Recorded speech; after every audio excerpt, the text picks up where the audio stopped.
I am the Tofu Golem. Please enjoy the video. Start by preparing thoroughly before you deactivate your Google account. Download your data with Google Takeout so you keep emails and files.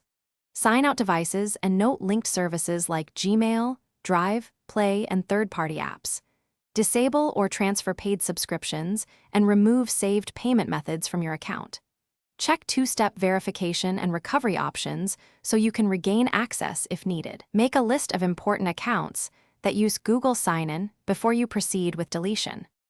Open a browser and go to My Account. Google.com to manage your account. Click Data and Privacy and scroll to find Delete Your Google Account in the Account options. Follow on-screen verification steps, including entering your password and completing two-step verification prompts.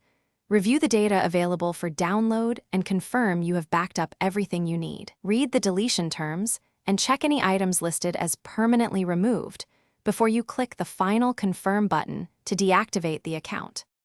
Understand the consequences after you deactivate a Google account so you can act. Your Gmail address and associated content may become inaccessible or permanently removed from Google services. Purchased apps, subscriptions, and Drive files might be lost or require account recovery to retrieve.